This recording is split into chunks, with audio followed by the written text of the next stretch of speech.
Well, well, well. You know, I hate the fact that we're past Adpocalypse 2 Electric Boogaloo, now we're on to the fourth one. But if nothing else, at least it's not on YouTube. Well, this time. We're going to be discussing that this week and Twitch's inability to actually deal with the problem. Plus, we'll also be talking about, a little bit of Mass Effect, because why the hell not? Plus, animators getting screwed over and other such insanity going on within the entertainment business. So, let's go ahead and get started. Ladies and gentlemen, what was that even words? Good lord. Ladies and gentlemen, welcome to another episode of On the Grind.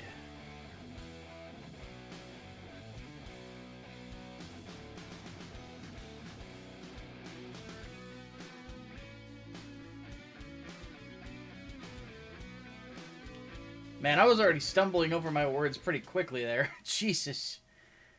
Well. Oh, man. Alright, folks. For those of you who are listening to the audio version of this or watching here on YouTube, this week I am once again joined by our editor-in-chief, Mike. Hello.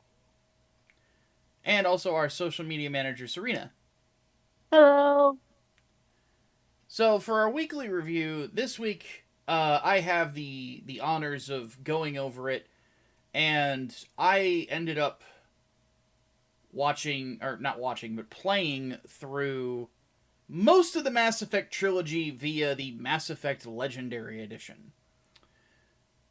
Which, I hadn't touched until now. I didn't even know that I had access to it until I checked, Games Pass, and then found out that apparently part of Games Pass is, the EA Games Pass too. So, I'm like, you know what? Fuck it. I'll download this. I'll give it a shot. And let me look exactly what is advertised with this, because it's basically the Mass Effect trilogy. It's Mass Effect 1, 2, and 3. It does not include Andromeda. Thank fucking God. And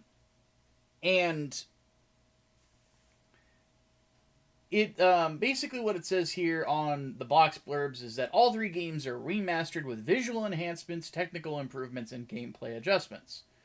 And then of course, but with the most of them that the most remastering that gets done in it is the original game. Specifically when it comes to graphics, combat mechanics, vehicle handling, loading times, things along those lines. So, have both of you played through the Mass Effect games by chance?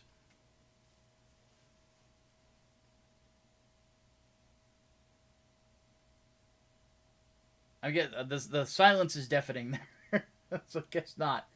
But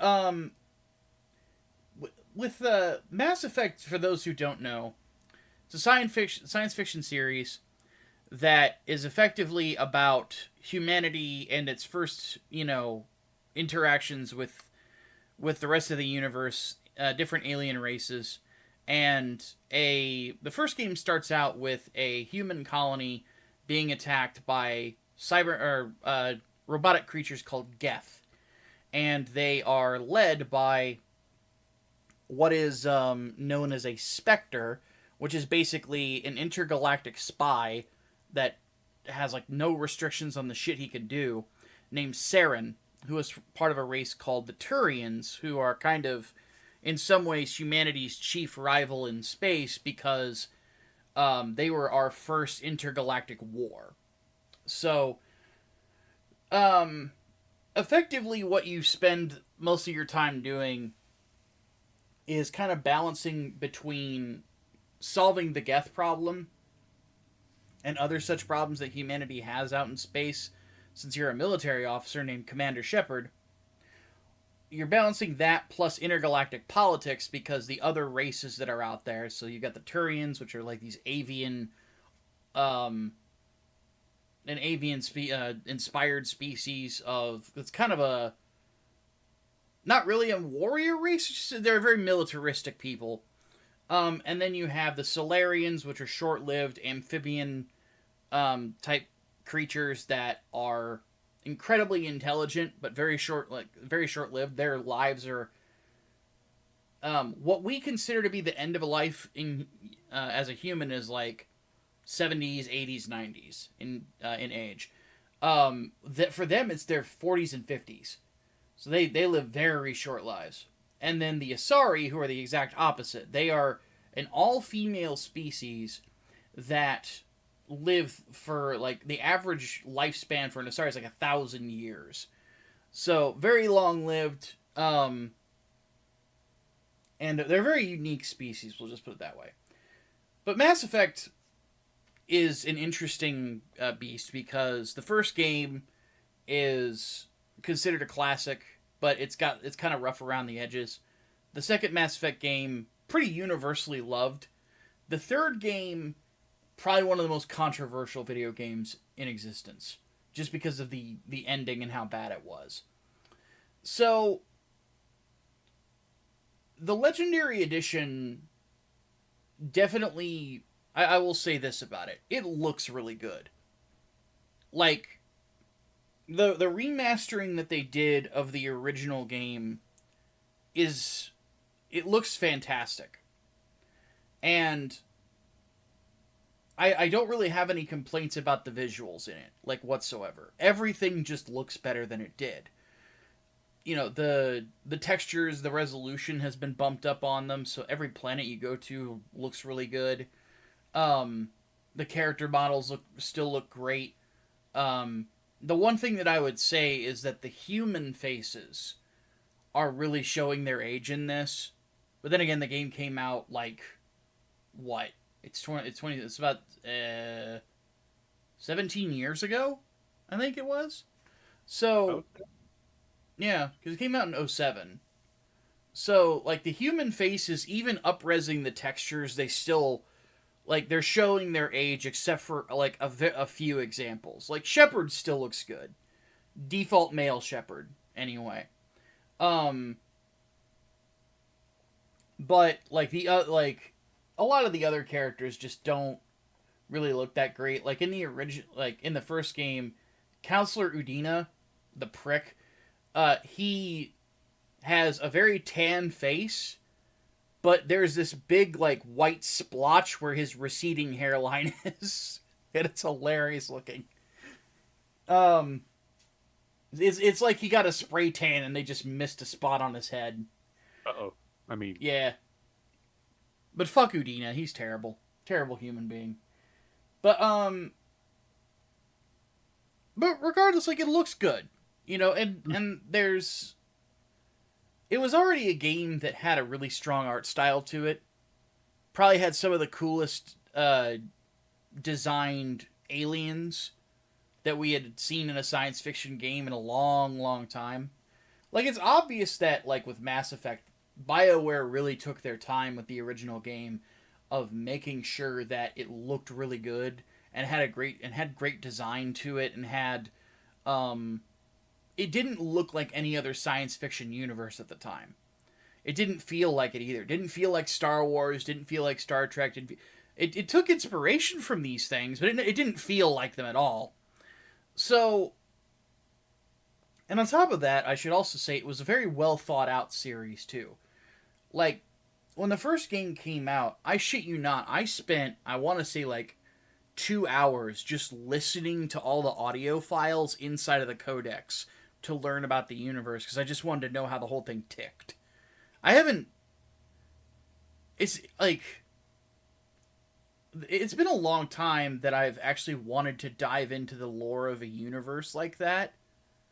I think the last, like, one that I have been diving into with the same sort of fervor I did Mass Effect back in the day is Warhammer. Well, 40K specifically. I don't give a fuck about Warhammer Fantasy. Fair. Yeah. So... And the great thing about Mass Effect is that it also integrated other elements that you really weren't expecting. Like, compared to Star Trek or Star Wars, Mass Effect is really grim. Like, it's very R-rated, but in a good way. It tackles tough subjects with a level of maturity that I've always appreciated from it. it was clear that the people that worked on these games took them very seriously, and they took their work very seriously as artists, and they wanted to make sure that they were, not only just delivering good entertainment, but it was entertainment that had that you were never. Say that again. Some philosophical conundrums. Yeah, and there in the first game there is a decision you have to make where you might have to genocide an entire race. Like it gets heavy, but it's. Let me put it this way: for those of you out there that are young, and if something like Dragon Age: The Veilguard was your first introduction to BioWare, if you went and played Mass Effect, you'd be like, this is not the same fucking company. But regardless, the one thing that's kind of weird about the remaster of the original is I will freely admit, though I kind of miss the floaty physics of the Mako or Mako or whatever it is, the Land Rover that you use on different planets. I actually do miss it, because like one thing I used to love doing whenever I was like launching myself off a cliff or something is that you could mash the A button for the jets and slow your descent down so you didn't take any damage to your tires. They took that out. So you can't really use that as like a way of like dodging enemy fire and stuff like that, that's kind of a bummer. It makes fighting Thresher Maws that much more difficult. But they also altered the Thresher Maw fights a little bit, so it kind of feels like a vehicle version of when you fight it on Tuchanka in the second game, when you're doing Grunt's Quest. But, and the other thing that was really kind of weird about the game is that they switched how some of the assault rifles behave later on. Because once you start getting to about, like, level 30, 40 something, you start getting really, really good weaponry that is like a huge difference maker. The assault rifles especially. Because if you're playing a soldier character, the assault rifle is your best friend. And what was really weird is that they have some brands of assault rifle when you're out there loot goblining that behave like a DMR or behave like a 3-shot burst weapon. The problem is that the special ability of the soldier class when you're using assault rifles, I forget the name of the ability, but basically it lets you go full auto without having to worry about your weapon overheating. So it's just a constant stream of gunfire. But if you do that with a DMR or a 3-shot burst weapon, it doesn't make a fucking difference. So yeah, so it sort of makes the ability for the assault rifle completely fucking worthless. So that's unfortunate. They also nerfed the Carnage ability, which for shotgun users, the Carnage ability is like your best friend because it effectively turns your shotgun into an RPG. But the explosion is like next to nothing now. And it's like, what why did you do that? So that was unfortunate. And like on top of that, I can't really think of any other like big gripes that I have, except that they cut down the sex scene in the game. Okay, well, to remove a little bit of the nudity. Which the nudity in the original Mass Effect is whoever you're fucking, whether it be Kaidan, Ashley, or Liara, you just see their bare ass a couple times. That's it. The funny thing is, they cut that down, right? But they didn't check the FOV of the next morning where your paramour is waking up and they turn over to their back and are just kind of looking at you. They didn't check the FOV on that, so now you basically see almost the entirety of Liara or Ashley's tits, and you notice that they didn't render in nipples. So, yeah, so by the way, I'm admittedly kind of a prude. I'm not the biggest, like, with the whole Resident Evil thing where, like, the whole Jill skirt and whatnot, or no panty shots in the Resident Evil 4 remake, I didn't give a fuck because it doesn't mean anything to me. So I admittedly can be a little prudish in that matter. But I saw that and I just immediately, immersion gone. I just busted up laughing because it's like, why the fuck did you cut down the sex scene and then still have that plus like not even rent, like, oh, it made no sense. It was just like, this is so lazy. you made these changes for no fucking reason, and it doesn't really serve a purpose. It's like, why do that? It's sort of the same thing like in Mass Effect 2. They reduced the amount of ass shots of Miranda Lawson, the character who is played by Yvonne Strahovski. Mm-hmm. As an aside, the guy that originally modded the no ass shots mod for Mass Effect 2 originally put in a mod to return the ass shots for this one. That's hilarious. That guy's a legionnaire. He really is. But the only other thing that like really bothered me about 2 and 3 as I've been playing them, the first game I always play as a soldier because it's just very straightforward and easy to handle. Because the combat in Mass Effect 1 is not good. It's serviceable, but the AI is really weird. The AI just kind of runs around like a chicken with its head cut off. So you're just kind of shooting whatever's in front of you and trying to get it done with so you can just get back to the story bits, because that's the more interesting part, because the writing is really fucking good. Mass Effect 2 and 3 have good combat. The third game especially is really good. But the one thing that I've noticed is that something wrong happened with the detection on the biotic charge. Because in the second and third game, I play Vanguard.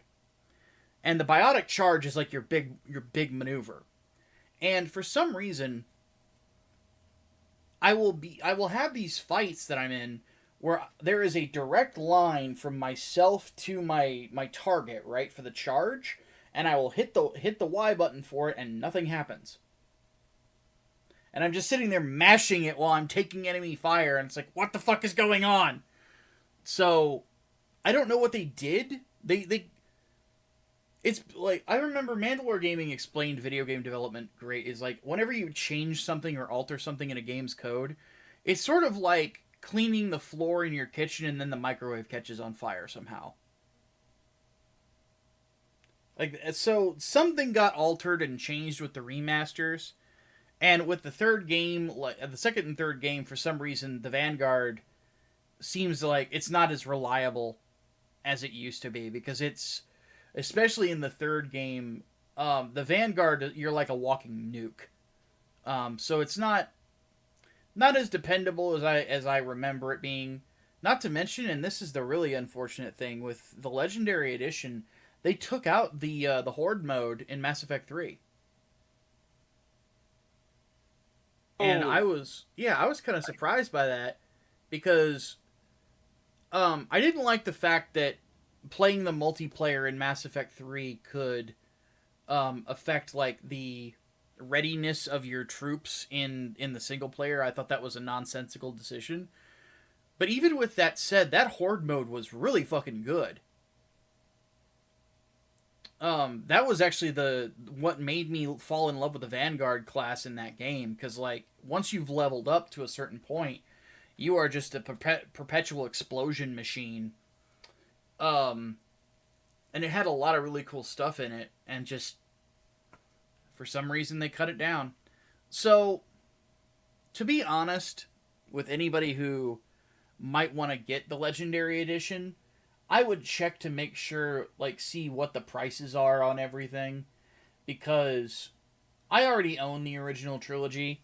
I have the original game on Steam. Does Steam sell all three of them now? Let me go look. Let's see here. They do. Legendary Edition? Yeah. They sell the Legendary Edition, and they also sell the first, second, and third games. here's the thing. The Legendary Edition is $60, which is a little much, but to buy Mass Effect 1, 2, and 3 right now on Steam, it would be $90. So, if you want to get it and play Mass Effect, it's always going to be cheaper to buy the Legendary Edition, but it might be worth waiting until Mass Effect 1, 2, and 3 are on sale on Steam and see if you can get them at a deep discount instead. Because to be honest with you, I actually kind of prefer the originals to this remaster, just a slight bit. It's not a huge difference. A lot of what I've been doing in this is nitpicking because, like I said, visually the games look great, but it's just one of those things where you might be able to get the same experience from the original games just modding them. So. But yeah, so that's my thoughts on that. Check it out if you want to. I'm not necessarily glowing about it. One thing I do appreciate about the whole Mass Effect thing is that it was supposed to mirror our dependence on oil. Mm-hmm. Because the developers were in a province very dear to my heart, in which the income is mostly oil-based. And the Mass Effect system was basically going to end up in basic genocide for everyone if we kept playing with it. But if you stopped it, that basically kills off 80 to 90% of the galaxy anyway. Because everyone's not moving around anymore, no one's moving goods anywhere, and you're not getting food out to planets that need it, and people are going to die. It's just simple as that. And well, I don't agree with the way that the Reapers were going to deal with it, and that they were going to kill everybody. What was the alternative? What is the alternative to not using the Mass Effect? It's brutal. Yeah, Drew Karpyshyn had the original ending of Mass Effect 3 was penned by Drew Karpyshyn, who also had written Knights of the Old Republic and the first game as well. Pretty talented writer. And then he left BioWare after the second game, but they were originally going to keep his original ending, and then when it leaked, they threw it out, and that ended up being kind of the beginning of the end for the third game, so where, the original ending was going to basically be, the overuse of Mass Effect is effectively going to cause the early heat death of the universe, and on top of that, the Reapers are effectively here to stop that from happening. So you have to ask yourself, it's well, what do we do? Because if we keep going along these lines, we're going to blow ourselves up. But at the same time, we don't want to get eaten by fucking Space Thulu. That's a more interesting idea than trying to, shoe in a whole thing about, organics versus fucking, synthetics. That was such a ass ending. Yeah, they shouldn't have pivoted because they didn't have time. EA was not giving them time to pivot properly and figure it out. It's they made their first mistake right out of the gate. But it's okay, well, the original ending has leaked. We're going to pivot away from that. We're going to try to go with a different narrative. But we've only got a year and a half to do it. It's not enough time. So, I still say they should have just went through it. Fuck it. Who cares? Who cares if the end leaked? That was what? The game development for 3 started in 2011-ish? Something. Let me check.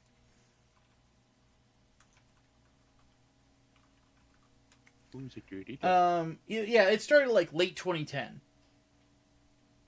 Because it was released in 2012.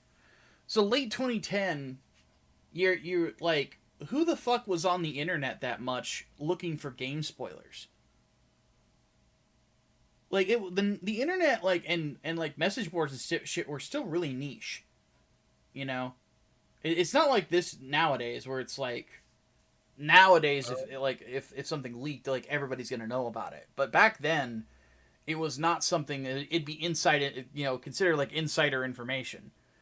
It wouldn't be something that a lot of people were aware of. So pivoting away from it was just I don't know, it was just kind of brain dead in my opinion. Mm-hmm. Oh god, it also reminds me of the leaked ending for episode 3 for Half-Life 3, or I should say Half-Life 2 episode 3. They have problems with threes, and Yeah. the lead writer from that project, from what I remember, she or he, I can't remember who, ended up changing all the names, and then ended up leaking the ending to what would have been episode 3, and it sounded okay, all right, I guess. But yeah, I don't know.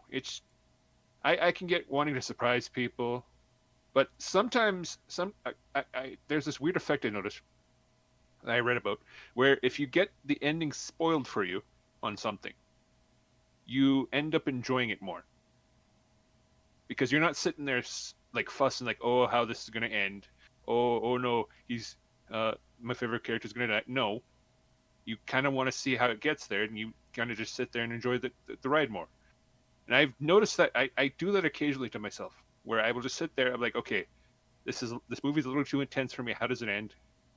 Okay, all right. But only if it's like a movie I've never, like, I know I'm not going to give a shit about. Like, if I did that to myself for Fight Club, I'd probably kick myself in the dick to this day. I didn't. But for something like, I don't know, Heat, I guess. Even though I still need to watch that. And if it's just a little too intense, whatever. It's an ending. It's more about the journey with video games. We get too fixed up on the endings and how we can get there, and it's. I get it. It sucks, but I'd rather we just go on with it. I mean, if you had a good ending and good ideas, just go through it. Yeah. It's really sad to also play back through Mass Effect 3 and kind of realize that really was kind of the beginning of the end for BioWare.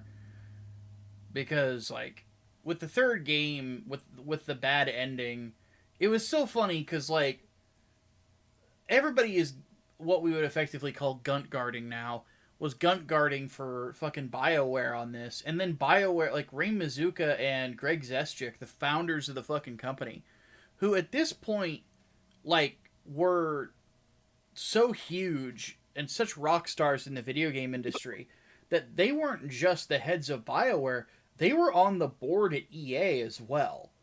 You know, like, they were a big fucking deal. They flat out took responsibility. They're like, this shouldn't have happened the way that it did. We feel terrible. We're going to release a free update with a ton of free DLC for you guys to try to make up for this too. And I don't know if... And they fell on their swords, and then after they apologized, after that, they resigned from everything. Neither of them have touched the video game industry since.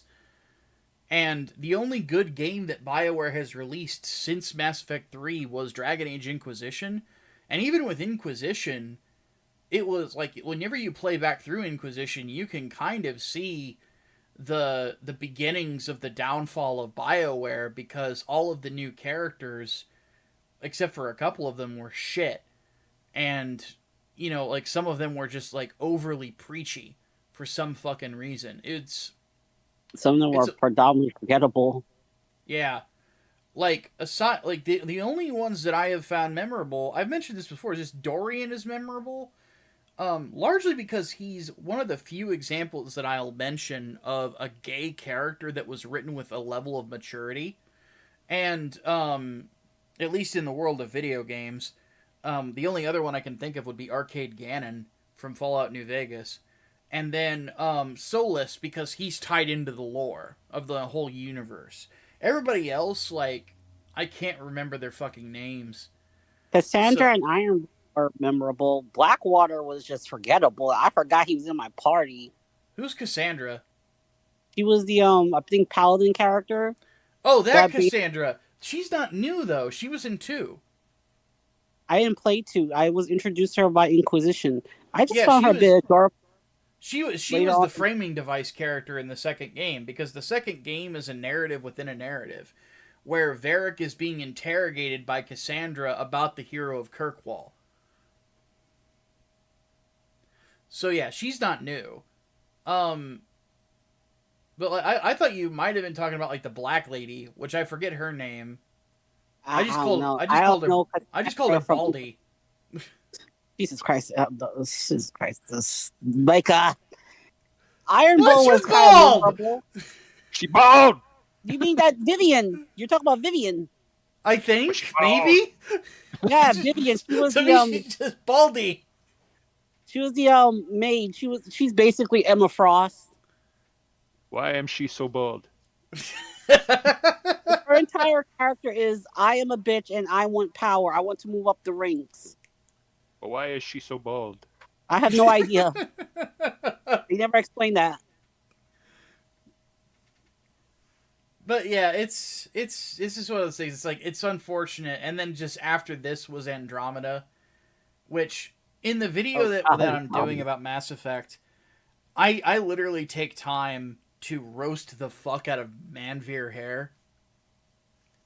Because fuck that racist piece of shit. Manveer Hair is an Indian developer who was being touted as like the new face of BioWare by video game journalists because he was doing these speeches at the Game Developers Conference about diversity in video games, just kind of saying all the right things to get head pats on Twitter. And it worked, and then until Andromeda came out and everybody realized that he was a talentless fucking hack. Like, and the funny thing about old Manveer is that every game he ever worked on was either controversial, outright sucked, or was absolutely fucking milquetoast. He has never done a good video game, ever. He is fucking worthless as an artist. Like, this is a dude who literally should just be flipping burgers at McDonald's. But he is just, like, super racist against white people.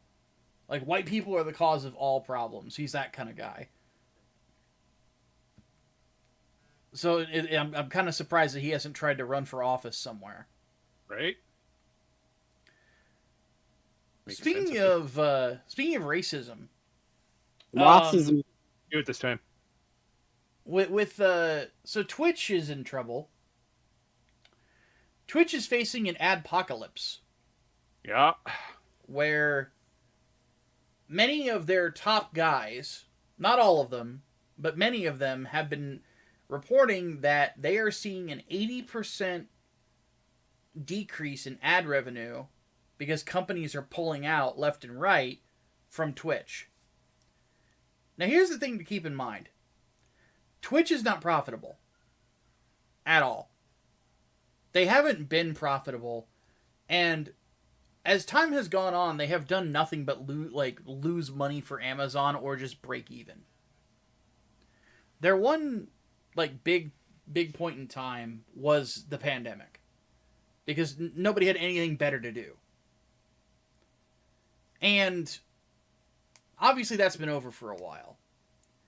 And Twitch has had a lot of people, complain about it because you literally wonder if the inmates are running the asylum over there.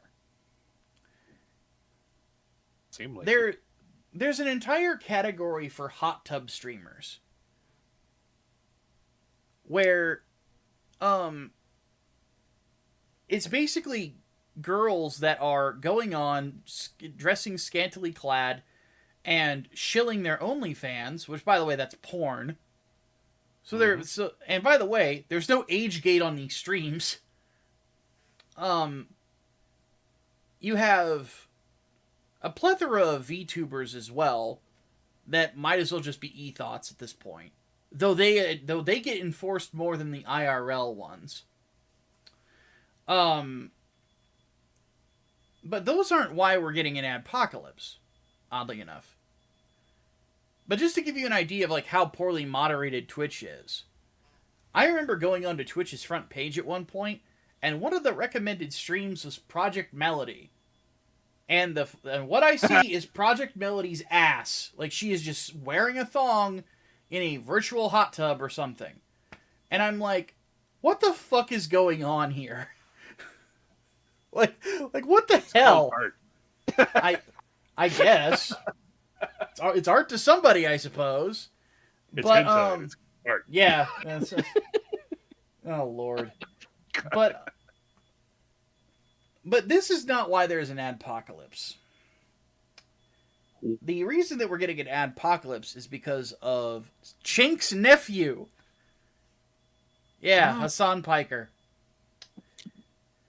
Good old Hasan. You fucking terrorist supporting motherfucker. Yeah. So for those who don't know, terrorism? for those who are playing the home game, Hasan Piker is the nephew of Chink Uyghur from the Young Turks, and that is how Hasan got his start on the internet.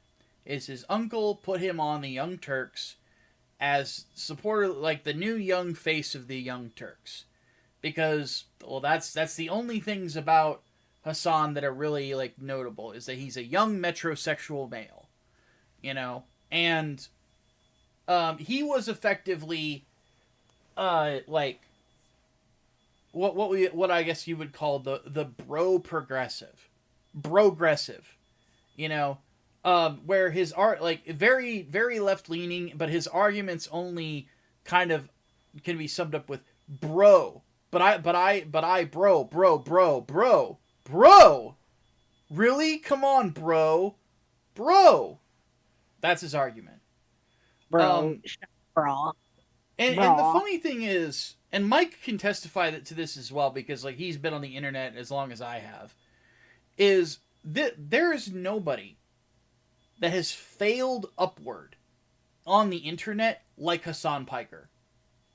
I can't think of anyone comparable. Yeah, DSP, not even DSP. Kind of. But that's only because he faces against like weird concepts like the IRS and being a decent human being. But well, with DSP, it's one of those things where like you kind of have to respect the hustle, because he's willing to keep going. He just will not stop. He won't quit, and it's kind of admirable. With Hasan, he's had these moments where you would think that the audience would abandon him for being just an idiot, but it doesn't fucking happen. And it's wild to watch. Like, during his time with the Young Turks, there was video after video where people were just pulling apart the things that he was saying, because Hasan's an idiot. He is just not a smart person. Like, he has a very low IQ. He doesn't understand shit about shit, and he just talks out the side of his neck all day. Like, he's just dumb. And the same thing he said for Vouch, and he's popular.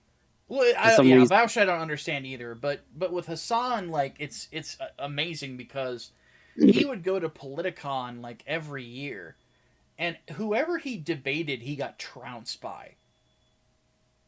Like, every single person he debated, he lost to. He just got ripped up and down, because he doesn't know anything about anything. He's just dumb. But somehow he continued to gain popularity. And then, like, he would do vile shit, like, celebrating the death of the Queen of England for some fucking reason. What the fuck? Yeah. Like, it was so vile that the people literally around him while he did that, because he was doing an IRL stream, people around him who were his friends were looking at him going, what the fuck is wrong with you? And then there was the whole thing about him wishing death on landlords everywhere, which, by the way, his mother is a wealthy person. Do you want to know how? Property management. So fucking landlord. Yeah. He's going to get some friendly fire. Yeah. So it goes without saying that again, fucking absolute fucking idiot. And here's the funny thing is, like, doing these things for a lot of other people, if they did these things, they would lose their audience. Somehow he got more popular. He is the Lieutenant Jared of the internet.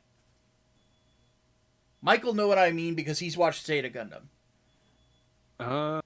Shoot. And here's the funny thing. If you put an image of Hasan next to Lieutenant Jared, he's basically the Turkish Lieutenant Jared. They look exactly the same, except Hasan has a beard. Well, not really a beard, just a 5 o'clock shadow. Whereas Jared's clean shaven. But they have the same haircut. They look the same, like, they have the same stupid smug look. Like, there's, like, nothing going on behind the eyes because they're just that dumb. Like, so I was on my own personal live stream talking about this yesterday, and I pointed that out, and I looked them up and put their images next to each other, and I was like, holy shit. Like, they're the same guy. And like and like Lieutenant Jared, Hasan is perfectly fine with genocidal people. Mm-hmm. Because that's what leads us to why this adpocalypse is happening. So, there is a war going on in Israel, between Israel and basically all of its major enemies at this point. Hezbollah, Hamas, the whole nine. Because of what had happened, was it September the 12th? October 6th. Oh, October 14th. 6th. All right, let me double check. October attack. October 7th. 7th, yeah. Which is, speaking as a member of the tribe, it is the biggest terrorist attack that has ever occurred on my people. Like, since the Holocaust. Thousands of people were killed. I don't remember what the exact death toll was. It was in the thousands. I was gonna say, wasn't there also 1,600 people killed. Mm-hmm. I was gonna say, wasn't it also the 3-day war, but you guys won that really easy? 6 days. 6 days. days. 6 days we beat all of our enemies. Yeah. But, yeah, the amount of people, the civilians that were killed, it was like over 1,000 killed and thousands more wounded. So, like, it's also the biggest terrorist attack since 9/11. So, Hasan is happy that it happened, basically. This is a guy who has, I had a list here of the stuff that he's done. He has flat out said, he has flat out called Orthodox Jews inbred. Called Jews bloodthirsty pig dogs, which calling Jews pigs is an old anti-Semitic thing.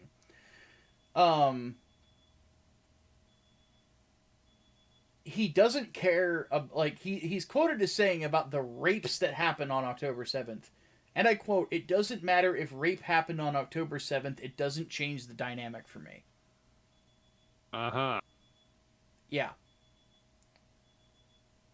Fucking Bronze Age rage of a neighboring tribe and... Oh, yeah. God. By the way, his excuse, this is literally what he says, is he said the Palestinian resistance, i.e. terrorists, they're not resistance, like, fuck off, is not perfect. I'm sorry, what? Oh, good lord. And then there's the whole thing with the Houthis. Everyone loves Houthis. What's going on with them? Well, Hasan decided to have a Houthi terrorist on his live stream to interview him. And was comparing him, because he was a pirate, comparing him to Luffy from One Piece. Wait, how the fuck did you even got in contact with a terrorist in the first place? Because he's a piece of shit. And then he also was playing, like, I don't remember if it was Hamas propaganda or Houthi propaganda, but playing like a fucking propaganda video talking about killing the Jews, And he's like, "Oh, they're a very musical people." Like, motherfucker, civilians in these areas can't own musical instruments.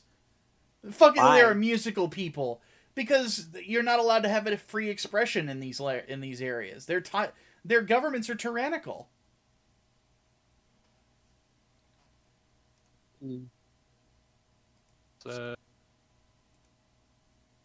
Imagine being like controlled by the the most redneck person you know. Like down in like the absolute fucking neck of the woods, and they all organized up, and now they control everything. You're not allowed to go against anything that the good book says. That's it. And it's absolutely the most dog shit. Absolutely dog shit. The amount of bullshit that the Houthis and the various terrorist groups that are finest over there, that are extraordinarily backwards compared to literally any other civilized Muslim around there. And it's ridiculous how they let them let the money go back to them. I hate it. It's terrible. Yeah. So now the thing is that when you hear stuff like this, you would wonder, why the fuck is this guy still on this platform? It's because he's basically being gun guarded by the guy at the top, Dan Clancy, who the staff at fucking Twitch actually sang happy birthday to Hasan at one point. Well, and thank God for Asmongold in this regard. I'm not the biggest Asmongold fan. I disagree with him on some of his takes, and I agree with him on others. But he's one of many people that have flat out said that advertisers need to be contacted about this. Because at this point, the only way you're going to get Dan Clancy out of there, and you're going to get actual moderation on this fucking website, is if he's gone. Because he's an apologist for Hasan. He's an apologist for all the other dirty shit that goes on Twitch. And, you know, like, other anti-Semites that aren't as popular as Hasan, because Hasan is one of the, like, top 10 Twitch streamers, others that weren't as popular as Hasan have been banned from the platform, like Sneeko, for example. Because Sneeko hates him some Jews. Let me tell you. But Hasan is still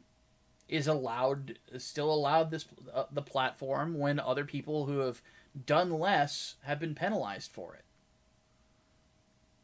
So at this point, I'm just gonna say you get what you fucking deserve when it comes to this. And we have friends that are over on Twitch. But the thing is, an Adpocalypse on Twitch really only affects the top people, the people who get thousands of viewers. And one thing that I've noticed is, like, some of those people have started dual casting to YouTube, and it's probably smart that they do so, because, man alive, like, it's absolutely ridiculous as to, like, the fact that he is allowed to get away with this shit. To the point where people in Congress have been writing letters about this shit. And Donald Trump even said in his video about trying to, you know, help that, like, level the playing field in regards to these content creating sites, is like that there will be investigations into people that use these platforms to support terrorism. So, like, we're now at a point where the soon-to-be sitting president of the United States is possibly going to have law enforcement looking into Hasan and his connections with terrorists. Why do you want this person on your fucking platform? It doesn't make any sense to me. So, Twitch already was just, like, barely able to pull up, like, barely able to break even. With losing this much in ad revenue, they're not going to be breaking even anymore. The only solution that I honestly think, you got to get rid of Hasan, and you got to start moderating. You got to get rid of the people that are shilling their OnlyFans. Just get rid of them. Get rid of all of them. Just let them go to Kick. It's not going to matter. Trust me. Because what's going to happen is there's going to be people that are actually going to fill in those gaps. This always happens. Whenever you start moderating, like YouTube is not missing Ethan Ralph, right? They're not. They don't give a fuck. People will fill in the blanks. Other people will come in and be able to garner an audience and to continue to make you money. There's a lot of streamers in the top 10 of Twitch streaming that will, like, somebody else will come in to fill in the blank. You're gonna lose a little bit in the short term, but you're gonna gain in the long term because people will actually want to be on your fucking website. I don't want to be anywhere near Twitch as a creator or as a viewer. I'm not even subscribed to anybody over there anymore. I don't even want to give them $1 of my fucking my living. So when it comes right down to it, I think that the only thing that they can do at this point, get rid of Clancy and get rid of Hasan. That's the only way you're going to bring advertisers back. What do you guys think about this? Good Lord. I'm going to say, because, like, yeah, there's you can't go on Twitch these days without seeing someone's, like, ass just hanging out. And you can't really change the culture right now, because I swear to God, most of it is by the mods. I hear rumors that these are rumors that they get these background deals because, well, at some point they get more money because of the preference from the moderators, because they actively bring in more money, which is some fucking shit. And I hope that they get stomped on this for the ads, because, like, we have too many brain fried kids. We need to slow that down a little, just a little, some way, somehow. I don't know how we're going to do it, but this is just frying everyone's fucking brain. It's terrible. I don't think of any solution to this other than basically just ripping it all out to the shreds. Ugh. Disgusting to me.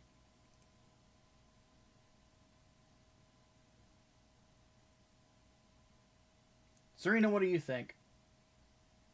I don't really have much of an opinion other than I agree with the both of you. I'm not on Twitch that much, even though I'm subscribed to people on Twitch. I just don't really watch them, except for one. Yeah, I feel it. I can't think of the last time I watched Twitch, because it's like, if you want to see ass, it's all over Twitter, I guess. And thankfully, they're kicking all the minors out of Twitter. But I don't. It was for fucking gaming. We don't need goddamn hot fucking streams everywhere. It's a fucking piss off. Yeah. Oh. And what's more, with the mistreatment of all their VTubers, they stomp on them hard,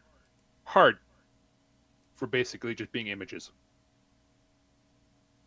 Shit that people would that women would get away with, or for doing even half of that. Remember that one lady that was fucking on stream and then she got banned for 3 days? I remember that, yeah. Wait, what? She was fucking on stream, and she only got banned for 3 days. Her boyfriend was doing her from behind while she was doing streams. And, yeah. That's the sort of... It's ridiculous what they let their more sexual streamers do. And it's because they get more money from it. They used to, anyway. With this Adpocalypse going, I hope it just goes straight to the fucking shitter. Because It's the only way it's going to change. It's the only way that we're going to get the investors like looking at Amazon with side eye and asking what the hell's going on here.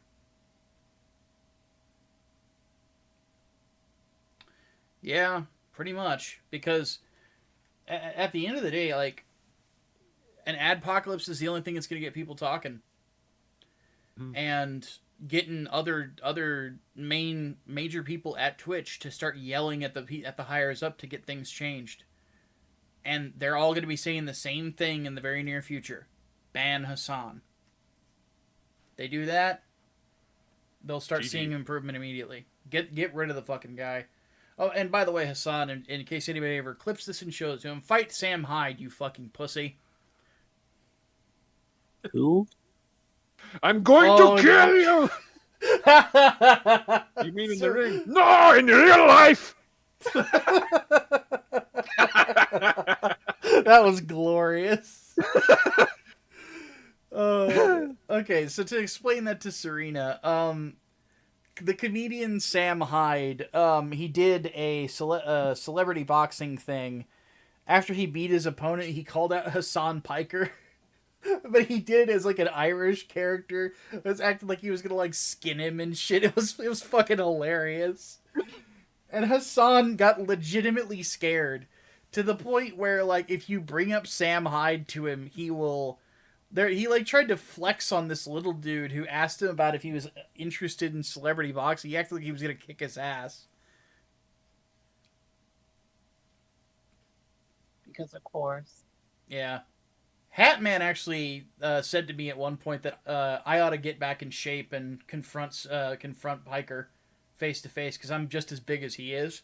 Well, I'm as tall as he is. I'm obviously a lot larger in regards to size. To see if he would try to flex on me, because I would. Oh god, I haven't had a good fight in a long time, so that would be fun. But I really want to get back into boxing. That'll be an unfair fight.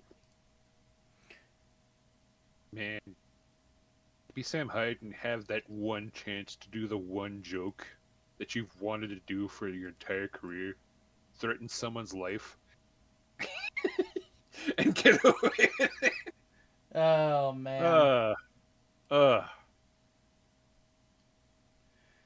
right. So, what the fuck is wrong with Rachel Zegler? Can you guys explain this to me? You want to take it, Mike, or should I? Go ahead. I'll go find some back information. Okay. Rachel Zegler is a very controversial actress. She is currently starring in Disney's Snow White live-action remake, and she got notoriety, the infamous kind, for basically being an obnoxious bitch while on camera, saying that Snow White should not be saved by the prince, that Snow White, and that for Snow White to be like the fairest of them all, she has to be like a better leader or something. Basically shaking people's confidence in the movie.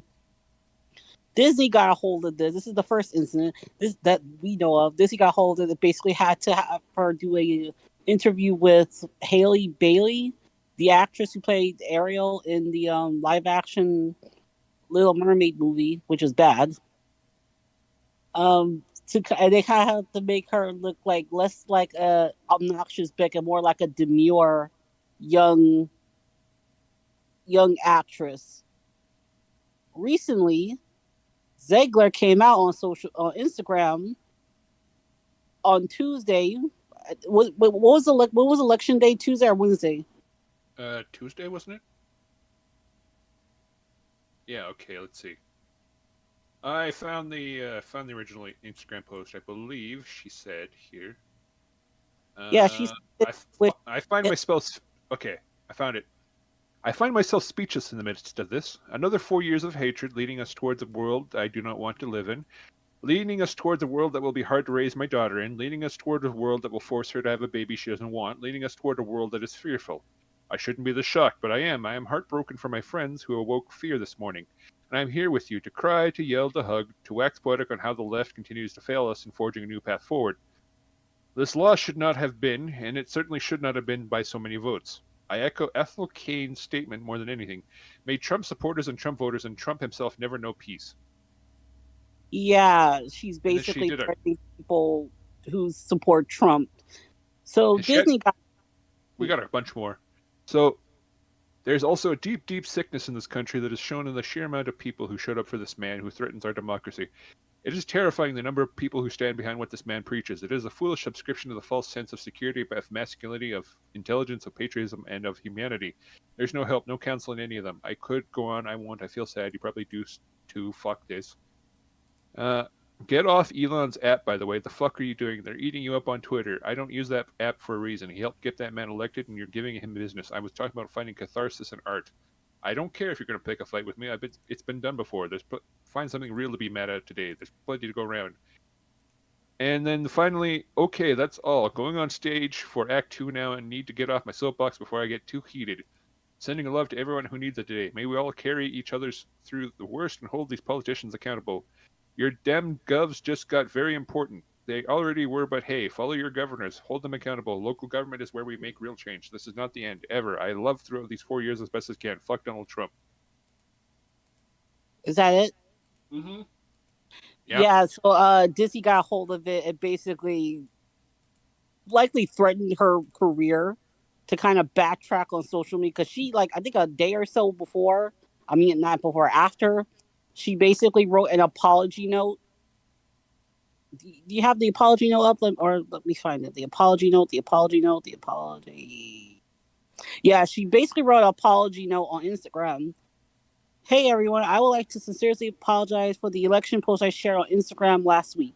I let my emotions get the best of me. Hatred and anger have caused us to move further and further away from peace and understanding. I am sorry I contributed to the negative discourse.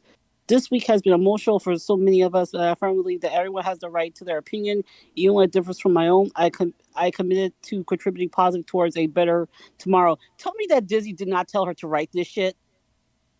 That whole thing feels like forced compared to her more stream of consciousness writing that I just read. And I'm gonna be real with you. I don't think that this movie's gonna be saved, regardless. She basically had screwed any chance of her new movie reaching success. She's basically the new Brie Larson, essentially. I mean, it sounds like it because it's like I'm gonna say this right now. Michael Jordan said it best. Republicans buy sneakers too. It's that simple. You know? Mm-hmm. Like, first and foremost, maybe it's because I'm getting old. I mean, I'm for the internet. I'm ancient because I'm going to be turning 39 next month. God. Which, God, that fucking sucks. So I'm just going to start lying and saying that I'm 35. But like, I've been on the internet for a long time, and I've also been, of voting age for a long time, and every time a Republican president has been elected, which there hasn't been that many of them, there's only been two. I was told that I was told that they were going to be Hitler.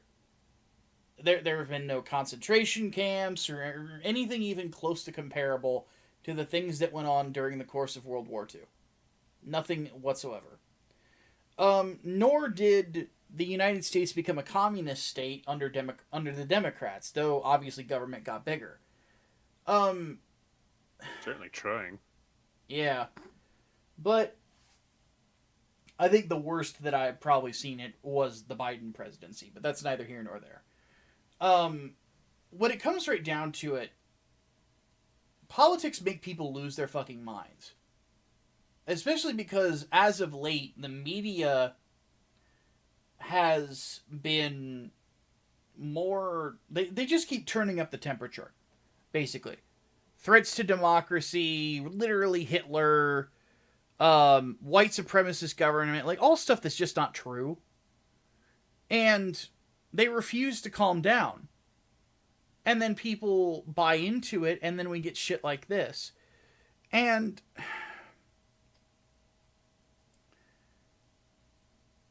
here's the thing about being an artist, because like, and this has been my idea when it comes to Grindstone, and I think that the world would be better if they took this idea to heart.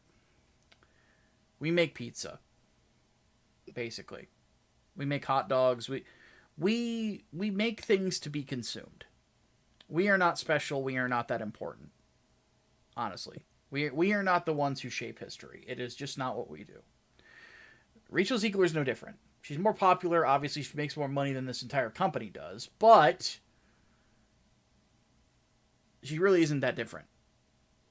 Lady, you entertain people. That's all you do. You know, like whenever the next big movie I want to watch is Dune Part 2, because I've been putting it off. Do you think that I give a flying fuck about Zendaya's politics? No. No. I really, really don't. I don't give a shit. I don't care that she's in some TV show that's just the lesbian version of Queer as Folk. Like, I don't care about any of that stuff. You know, because I don't expect other people to agree with me on things. Nor do I fucking care, because their opinions don't fucking matter to me. My opinions matter to me. You know? That's the only one that matters at the end of the day. It's the only one that affects my life that much at the end of the day. So, when it comes right down to it, all you do when you tart out like this is you end up making yourself look bad, and you end up destroying the prospects of other people actually buying your shit. Now, I'm not obviously not the audience for a live-action Snow White and the Seven Dwarfs, but even if I was a parent, that might fucking be interested in taking my kids to that movie, at this point, I'd rather just go online and pay a bunch of money to get a DVD of the original animation and just have my kids watch that instead with my home theater, if I had kids. The fuck if like, Daddy, can we see the new one? No. No. We're not giving this lady money. But that situation doesn't happen if you keep your fucking mouth shut! Mm-hmm. Ugh. Good lord. People take themselves too seriously sometimes, I swear to God. Do not wish death upon your customer base. Yeah, it's never good. We at Grindstone Arts will never do that. We respect and love our customers. Except for that one motherfucker. I'm just kidding. Christ, Mike. Except for Steve. Fuck that guy. Fucking Steve and his face. But anyway. Let's move on to our final topic of the day. So, Serena brought this to our attention. What is going on with the animators and with the animation workers, whatever the fuck? Apparently, the animation workers want to go on strike due to some. There's a trend on Twitter called "I Stand with Animation" or "I Stand with Animators," because a lot of animators are showing concern of having AI. Predominantly, for what I can gather, it started with their concerns of AI taking over their jobs, which is pretty reasonable because because Coca-Cola recently released a commercial that was basically AI generated or AI created, and people, especially animators, lost their minds over it. Well, they should. It looked like shit. And there's also talk of them wanting to go on strike due to a bunch of injustices that's been happening at networks such as my used to be favorite childhood network, Cartoon Network. Now, I want to bet we all grew up on Cartoon Network, especially their cartoons. Famous cartoons like, I think, Cow and Chicken and Powerpuff Girls. Powerpuff came from cartoons. It used to be called Whoop-Ass Girls before they changed it. There was a couple of other cartoons that probably came from that, but I'm blinking. It's just that Powerpuff Girls is the most recent one to memory. So I found this story online about an artist who's being taken advantage of or not being properly credited by Cartoon Network. Her name is Ligamari. Gia Ligamari, one of the creators of cartoon shorts that never saw the light of day. For what I gather in the story, she and other animators spent 2 years working on basically what essentially a cartoon is basically like a short animation pitch for a potential like series on Cartoon Network. And they usually air it on network television to see how to see the audience reaction if they can make it into like a long running series essentially. Now this young artist has been complaining that Cartoon Network has not credited animators who worked on these like projects. And That's bullshit.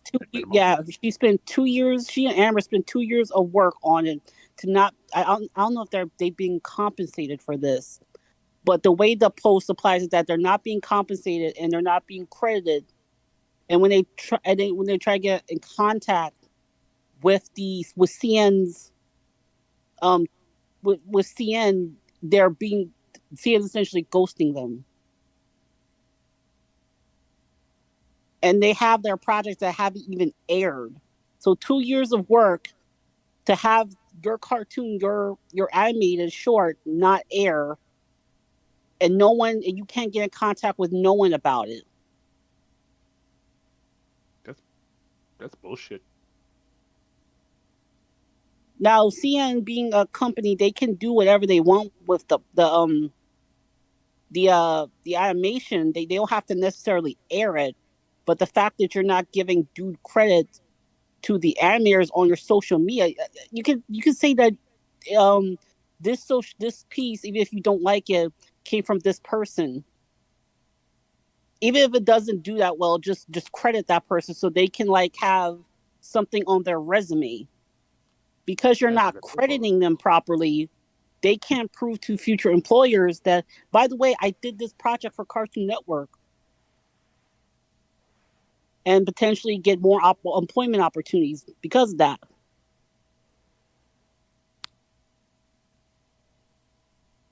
Yeah, For what, that's a definite concern right there.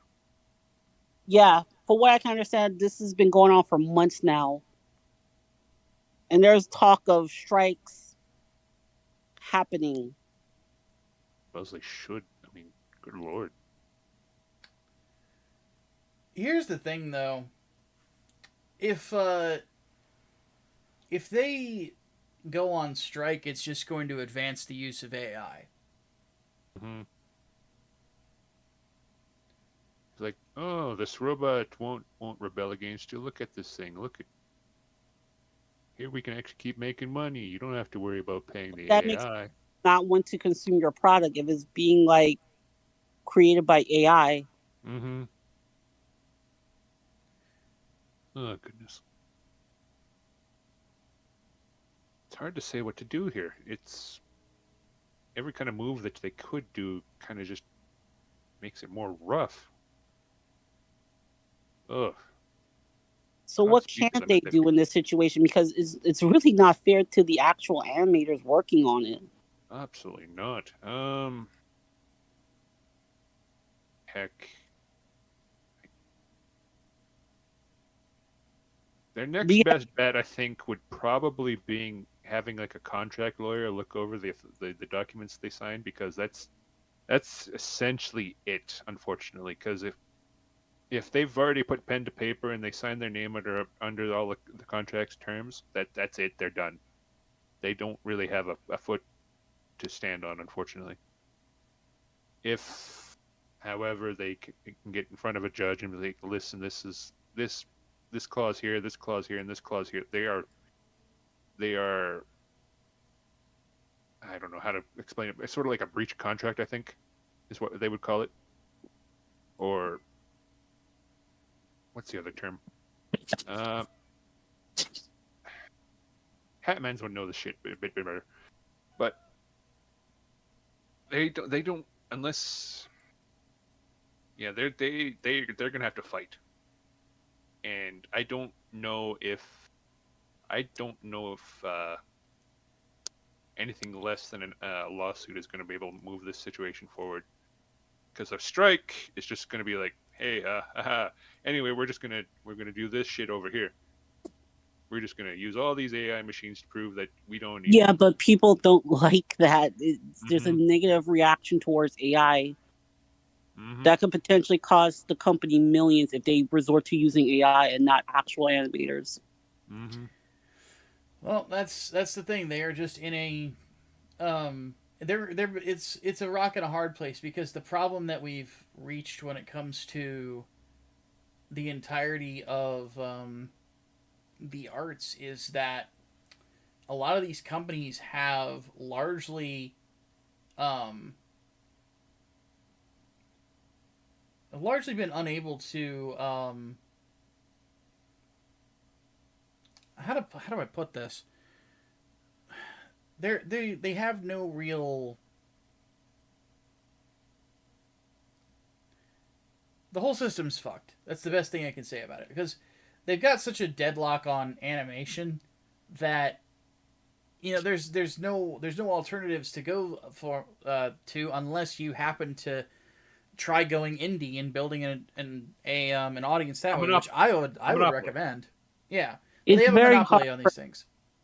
It's very hard for not every creator is going to become like the next Has-Been Hotel. Trying to crowdfund indie is extremely difficult because of the amount of money you need to raise for even one episode of animation. Just like a couple of frames of paying a bunch of Koreans to do stuff is something like 10,000.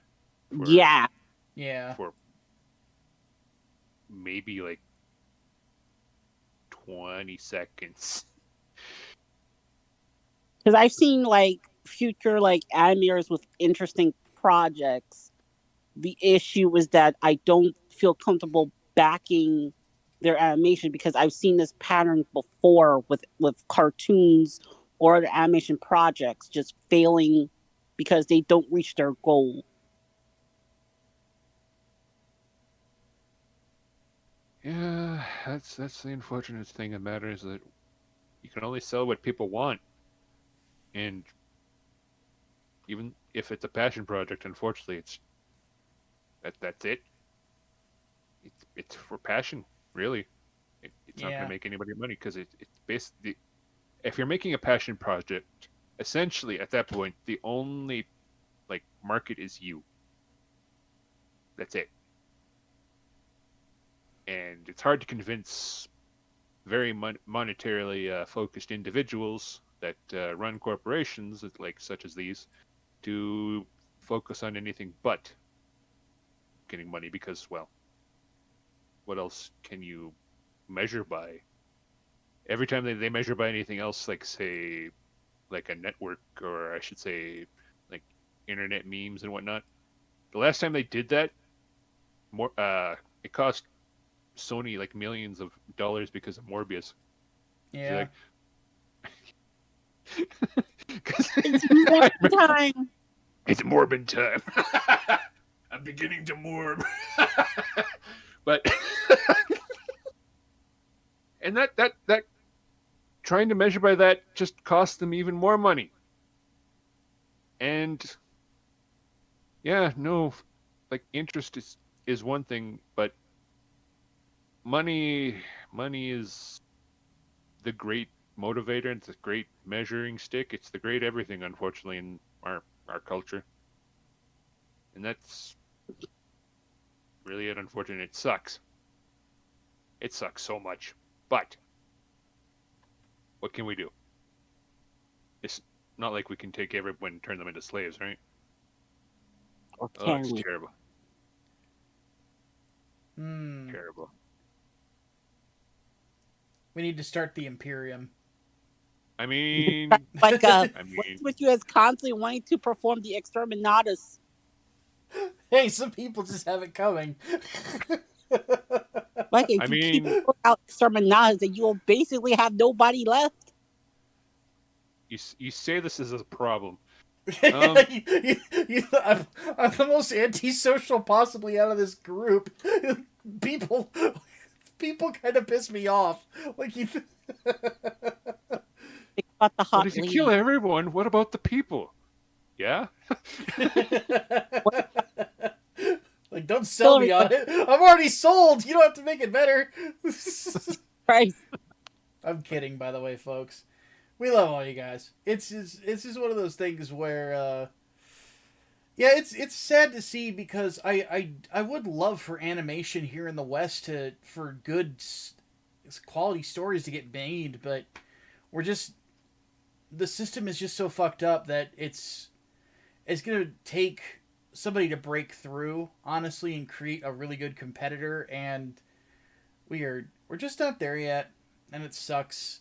But the last thing I would say is to go on strike. It's like the best thing you can do, I think, is aside from the lawsuit, is just continue to make people aware of it, and then pray that somebody somewhere starts to realize the problems and starts to correct things.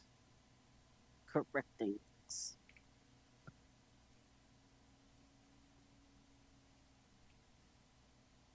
And unfortunately, the only thing that'll move them is maybe their investors, because you got to show them. You got to, like, and then demonstrate, like, some actual, like, motivators, like the money. Like, show that it will make money, because, like, because they're little leery of, like, internet hype these days, especially since the Morb incidents. Yeah. But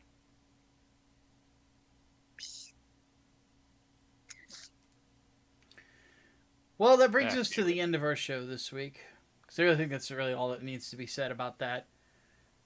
Oh, support goodness. your fellow indies. Indeed. Like us. mm-hmm. Especially us. Because, like, things are getting better. Which makes me happy. To say the least. Mostly because I'm the co-owner of the fucking company. But, we recently closed out Cyberpop. That closed out over $30,000. The next, we got Black Rhapsody Book 2, which you are at... How many signups for your mailing list? I want to say it was almost 100. 95. So 5 more to get you to 100. There and you then... go, fancy bitch. Let's want to make an announcement. Yes. And once we reach the 100 goal on the mailing list, I will unveil what the mailing list exclusive print is going to be. So be on the lookout and help me reach that goal, everyone. There you go. But when it comes right down to it, folks, there is there's a lot of stuff going on that's positive. We're also going to be fulfilling Inglewood Book 2 soon. Like, obviously this is later than I wanted it to be, but we're finally getting to that point, which means that the crossover between the Saint and Peregrine will get to happen as well. Things are getting better, little bit by little bit, and it is it's an exciting time, to say the least. So we're going to go ahead and bring this to a close. We appreciate all you guys for coming by, hanging out with us from week to week. Remember, if you enjoyed the podcast, don't forget to leave us a rating on wherever you listen to this, or if you're watching this on YouTube, the like, subscribe, the whole 9 yards.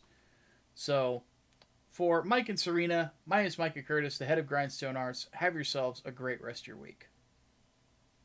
Bye.